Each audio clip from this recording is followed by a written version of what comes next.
let's give away some weekly footy awards. Oh, have I got a drop? I sort of need a drop here, don't I? Yeah. It's a bit... Pressure point.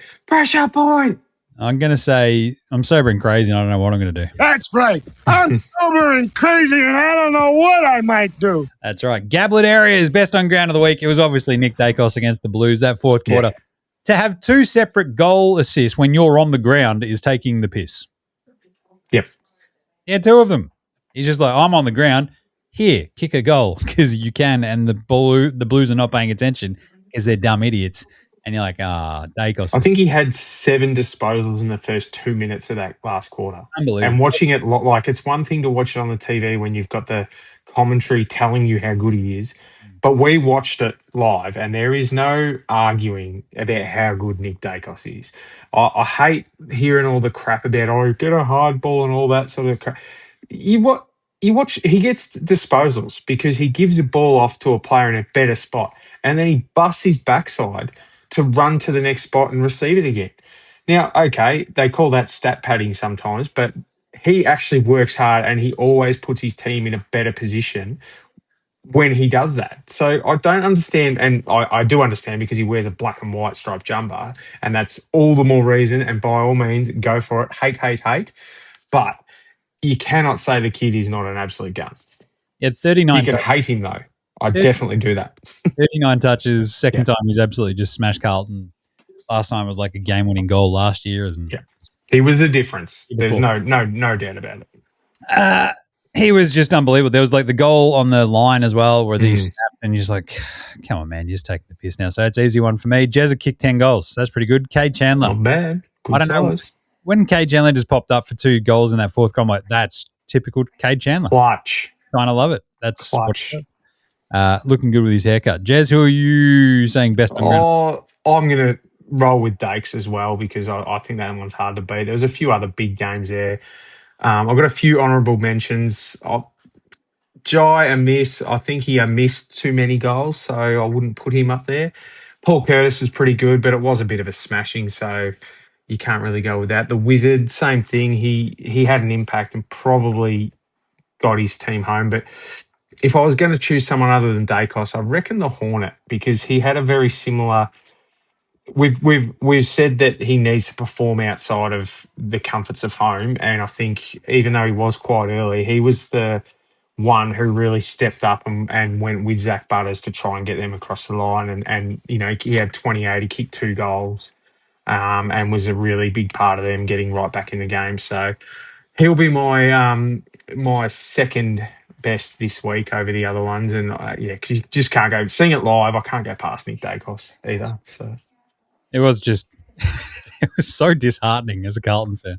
You're like, I can't believe it's happening to us, but I didn't want to celebrate too much because I was sitting amongst a lot of very vocal and not very happy Carlton fans, and that's not just Jim. There was a lot of interesting thoughts and stuff being spoken about there. So I did hear something about Desi Freeman in there, but I'm not sure if that was right. I love it. He's still alive. Who are you buying a beer this week? For me, it's Taylor Byrne. Misses the shot inside the game. I think, draws, ties, whatever. I'm kind of like, it would have been, to walk away with something out of that game would have been okay. On the siren, the poor little fella, like he's only just of drinking age, so I can only just buy him a beer. But I did love Scott Pendlebury's saying when he was interviewed after the game how he felt sorry for the young fella and went up and put his arm. I love that sort of stuff. I reckon that's just, there's no reason to be an arsehole after the final siren. So well done to, I reckon they can probably share a beer. Yep, Braden Maynard probably would have gotten his face into a crap because he's a war criminal. But the rest of the Blues got around him as well, so that was kind of. Who have you got? I've got Big Tex Walker for his performance after quarter time, but also the whole Adelaide Footy Club, because there's another club that had a pretty tough week with the passing of Jared Dawson, Jordan's brother. And I think the way they sort of paid tribute to him, I think it was the 12-minute mark, the whole crowd sort of went up in applause, and the way Tex spoke about him in the pre-game interview and that sort of thing about the club and all that sort of thing was really good. So I'll send a couple of slabs down there, a couple of slabs of the Learmonth Lager down there to Adelaide, so they can have a bit of Victoria's finest right there. Rather than any of that that weird, horrible, what's their West End? West End? Coopers. I don't know. Coopers is fine, but yeah, the West End. Jeez, I do love that their beers are just massive, though. Honourable mentions, obviously, going to go to Bailey Smith. Really, really well thought out, well spoken after their game, saying, "I just want to shout out the Dawson family and Elijah Hollands last night. Hopefully, the AFL community wraps their arms around them. Speak to mates, put your arm around your loved ones. You never know who might need it." Very nice and very well said by Bailey Smith. Enjoyed that. And I think another honourable mention was to Fev, Brendan Favola. He, I listened to him on radio yesterday, and he had some pretty, obviously being through similar type of thing himself at various times in his life. He knows a lot about it, and I think he much to what Bailey said, he was very much about making sure that he gets the help he needs. And one point that I did want to point out was he said that, the whole world's asking for answers, but do we really need it? Do we really need answers about this? Which I think is a point that gets missed in this type of thing, that at the end of the day, we don't need to know anything about it. The main thing is that he gets the help he needs. And I think Fev spoke really well about that. So he's my honourable mention. Nice. Speaking of which, we can dump on somebody really quickly. Ben Mackay, Spud of the week. J-Sauce, he had a rough one for St Kilda. My other one, though, I think as we were watching this game, I'm like, we've got to change the name to the Lewis Young Memorial Spud of the Week Award because the young Mackay. Wow. I think at one point I did bring up the point, many would ask, what does Lewis Young do? And they'd be right. It's just not much. I don't know. It's pretty ordinary. It's rough. Anyway, have you got anybody for Spud of the Week? Well, I was going to sink the boot in and just say Vossi and the whole Carlton footy club. But obviously, at the time, Elijah Hollands was clearly the number one candidate. But we obviously know that other things have come to light. But I think taking that aside, I think the way that Voss continues to let his team get beaten the same way, he's got to be up there, and Ben Mackay. Just Ben Mackay. But he was back to normal. I think he had 6 touches again, and I did see him go for a couple of spoils, which was good to see, but he can just go back to being the Ben Mackay / Lewis Young Spud of the Week recipient alongside Michael Voss for me. Nice. All right. Better than Bootsma. Who is better than Bootsma? Joe Dare stealing some cows also might have been a good Spud of the Week. That was weird. A weird story that was. Cattle rustling in Colac. Anyway, better than Bootsma. Cooper Trembath, again, he's just going back-to-back for me. He's amazing. Awesome. He was so good. Did you see some of his ruck work that he was doing as well? Just a nice little couple of taps behind the head. He's awesome. He's shorter than you. God, he's good. I love him. That's unreal. Honourable mention, Braden Cook. Just that goal that he kicked off. Just unbelievable. He has these nice little moments where you're like, that dude is really, really, really good at football. Yeah. Kind of nice for the Crom. Who have you got there, Jez? So Sardis again, I'm going to double up as an honourable mention, but there was a young fella for Adelaide, Charlie Edwards. He had 18 disposals. I think he had a shot at goal there, and it was a running shot at goal, so he sort of took the play on and had a shot missed. Would have been great to see him kick it, but he was really a really important part of Adelaide's comeback, or when they got back into the game, along with a few others. So he played a really important role. And from what I understand, and I'm just going to double check this because I believe it was his first game. So he's a mature age. He was born on the 18th of May 2005, so he'll be 21 in a few months, and played his first game. Apparently has done it the hard way, coming through the sandful and all that sort of stuff, but apparently he's a really well-liked young fella around Adelaide, so good on him. He's my better than Bootsma. Like it. All right. Yeah, easy ones this week. Jez, you're on this one early. Are the Dees for real, for real? because they look pretty for real for me. Yeah, nah. Yeah, it's hard to say nah after that performance, isn't it? 4-2, feeling pretty Yeah. good. 8th on the ladder. Everything's coming up Melbourne all of a sudden. So I don't know. Don't mind it. Just saying.